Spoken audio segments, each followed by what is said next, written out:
Hello નમસ્કાર મિત્રો, દરેકનું હાર્દિક સ્વાગત છે મિત્રો। ધોરણ 7 વિષય ગુજરાતી, જેમાં મિત્રો સ્વધ્યાન પોથીનો ભાગ નંબર 2 પાઠ નંબર 4 ચાલો ચરણ ઉપાડો। મિત્રો સંપૂર્ણ સ્વધ્યાન પોથીના પાઠનું સોલ્યુશન આ વિડીયોમાં કરવાના છીએ। તે પહેલા ચેનલમાં નવા છો તો ફટાફટ ચેનલ સબસ્ક્રાઇબ કરી તમારા મિત્રોને વિડીયો શેર કરી દેશો। ચાલો શરૂ કરીએ। જોઈએ પ્રશ્ન 1, સારા પાસા અને નરસા પાસાનું વર્ગીકરણ કરો। તો પહેલા જોઈએ સારા પાસા। તો વીરતા, સાહસ, ધૈર્ય, જોમ, જુસ્સો, પરાક્રમ, બહાદુરી અને નિડરતા। ત્યારબાદ નરસા પાસા તો આળસ, કાયર, ડરપોક, કમજોર, ઢીલાસ, બેદરકાર, નિષ્ક્રિય અને બેજવાબદાર। વધીએ આગળ। પ્રશ્ન 2, ઉદાહરણ મુજબ કાવ્યના આધારે નીચેના ભાવવાળા શબ્દો સામે કૌંસમાંથી સાચો શબ્દ પસંદ કરી લખો। તો પહેલું છે શું છોડવું, તો રગ રાગ। ત્યારબાદ શું લેવું, તો ભેખ। શું ઝીલવું, તો પડકાર। અને શું ઉપાડવું, તો ચરણ ઉપાડવું। ત્યારબાદ મિત્રો પ્રશ્ન 3, વાક્યમાં આપેલા ગુણો તમારા વર્ગ કે શાળામાં જે બાળકોમાં હોય તેનું નામ ખાલી જગ્યામાં લખો। તો પહેલું, મયંક તેના મિત્રને મદદ કરે છે। 2, કીર્તિ તેના માતા પિતાને વંદન કરે છે। 3, હેતવી મોબાઈલમાં વધુ પડતી ગેમ રમતો નથી। જય રોજ લેસન કરી શાળામાં આવે છે। હર્ષ અનાજનો બગાડ કરતી નથી। 5, ત્યારબાદ આગળ ઐશ્વર્યા તો બજારનો ચટપટો અને તીખો તળેલો નાસ્તો કરતી નથી। વિશાલ તો પાણીનો બગાડ કરતો નથી। દીપાલી તો શાળામાં રોજ સમયસર આવે છે।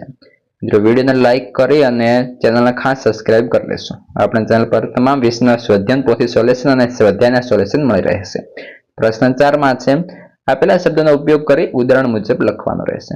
તો પહેલો છે ગરમા ગરમ, તો મમ્મીએ આજે ગરમા ગરમ પૂરી શાક બનાવ્યું હતું। 2, ધીરે ધીરે, તો કે ધીરે ધીરે વરસાદનું પાણી આંગણે ભરાઈ ગયું। ઉપરા ઉપરી, તો હવે તો આપણે ઉપરા ઉપરી વ્યવસ્થામાં જીવી રહ્યા છીએ। ગામે ગામ, તો મહેશ ગામે ગામ ફરીને દર્દીઓની સેવા કરે છે। રાતો રાત, તો પ્રિયાએ રાતો રાત મહેનત કરીને સારું પરિણામ મેળવ્યું। પ્રશ્ન 5, કાવ્યના આધારે ખરા ખોટા લખો। પહેલું, આપણે સૌએ રાગ દ્વેષ ભૂલી જઈ એક થઈને રહેવું જોઈએ, સાચું। 2, સદગુણી માણસો સાથે રહેવાથી અંતરના ભીડેલા દ્વાર ખુલી જાય છે, ખોટું। કસ્તુરી મૃગ હિમાલય પર્વત વિસ્તારમાં જોવા મળે છે, ખોટું। લૂંટારાઓ ગાયોનું ધણ લૂંટી જાય છે, ચાલો ચરણ ઉપાડો, ખોટું। હિમાલય જેવડું દુઃખ હોવા છતાં શીતલ પાછી પડી નહીં, ખોટું। મારા ઘરે મહેમાન આવ્યા છે, ચીપડા દ્વાર ઉઘાડો, ખોટું। ત્યારબાદ આગળ પ્રશ્ન 6, આપેલા ફકરામાંથી રવાનું કાર્ય શબ્દ શોધી ખાલી જગ્યામાં લખો।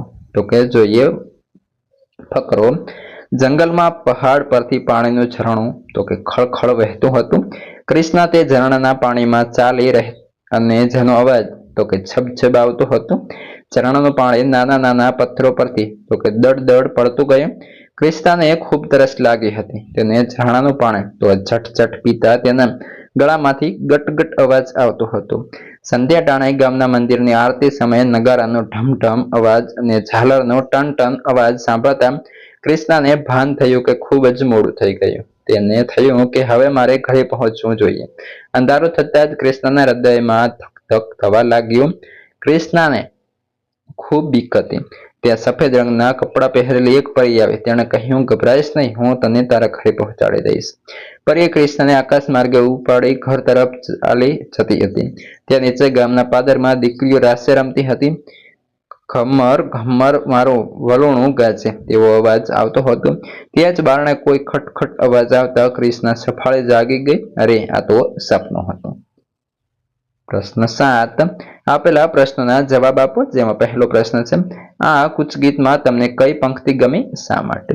તો મને અડીખમ હિમાલયની જેમ સહેજ પણ વિચલિત થયા વગર ચાલો પંક્તિ ખૂબ ગમી, કારણ કે આ પંક્તિ હિમાલય જેવી અડીખમતાની પ્રેરણા આપે છે અને સતત આગળ વધતા રહેવાની શક્તિ આપે છે। પ્રશ્ન 2, ભીડેલા દ્વાર ઉઘાડો એટલે કવિ કયા દ્વાર ઉઘાડવાનું કહે છે? તો કે અહીં ભીડેલા દ્વારનો અર્થ છે આપણા મનના હૃદયના દ્વાર। કવિ કહે છે કે આપણે આપણા અંદરના દ્વાર ખોલી હિંમત, એકતા અને સદભાવથી દેશ માટે આગળ વધવું જોઈએ। પ્રશ્ન 3, કવિએ ટેક માટે કયો શબ્દ વાપર્યો છે, કેમ? તો કવિએ હિમાલયના સમી અવિચલ શબ્દ ટેક માટે વાપર્યો છે, કારણ કે હિમાલય એક અવિચલ પર્વત છે જે હંમેશા સ્થિર રહે છે. કવિ લોકોને તેવી જ અડગતા અને ધીરજ ધારવા કહે છે. 4. કાવ્યના અંતે કવિ શું નિર્ધાર કરે છે? તો કાવ્યના અંતે કવિ નિર્ધાર કરે છે કે દરેકે બુલંદ ગર્જના સાથે વાઘસિંહની ત્રાડો એટલે કે જુસ્સા સાથે પડકાર ઝીલે લક્ષ્ય સિદ્ધિ માટે પહોંચવું જ છે. પ્રશ્ન 5. દેશ સેવા માટે તમે શું શું કરી શકો? લખો. તો હું શિસ્ત પાલન, સ્વચ્છતા, શિક્ષણ, વૃક્ષારોપણ અને જરૂરિયાતોની મદદ કરીને દેશ સેવા કરી શકું. પ્રશ્ન 8. આપેલા ચિત્રનું મિત્રો વર્ણન કરો. તો કેટલું અદ્ભુત અને સરસ ચિત્ર છે. તો ચાલો વર્ણન કરીએ. તો કે ચિત્રમાં એક સુંદર ગ્રામ્ય દ્રશ્ય છે. ચિત્રની ડાબી બાજુ એક મોટું વૃક્ષ છે જેમાં ફળો લાગેલા છે અને એક પોપટ ડાળી પર બેઠો છે. તળાવમાં એક હંસ તરતો જોવા મળે છે. પાણીમાં કમળના પત્તા તરતા દેખાય છે. તળાવની પેલી પાર સુંદર લીલું મેદાન છે. ત્યાંથી આગળ 2 ઘરો છે. ઘરો પાછળ જોતા વૃક્ષો દેખાય છે. આકાશમાં સૂરજ ઉગતો દેખાય છે અને કેટલાક પક્ષીઓ ઉડી રહ્યા છે. આ ચિત્રમાંથી શાંતિપૂર્ણ અને કુદરતી વાતાવરણની અનુભૂતિ થાય છે. મિત્રો, આ હતું તમારું સરસ મજાનું પાઠનું સોલ્યુશન સ્વાધ્યાય પોથીનું. હવે આગળના પાઠના સ્વાધ્યાય હોય કે સ્વાધ્યાય પોથી તમામ સોલ્યુશન આપણી ચેનલ પર ઉપલબ્ધ છે, જેની લિંક તમને આ વિડીયોના ડિસ્ક્રિપ્શનમાં મિત્રો મળી જશે. તો આ વિડીયો તમારા મિત્રોને શેર કરી દો અને આ જે છે વિડીયો એ મિત્રોને શેર કરી અને તમે જે છે મિત્રો આગળનો વિડીયો જોવાના બાકી હોય તો જોઈ લેશો.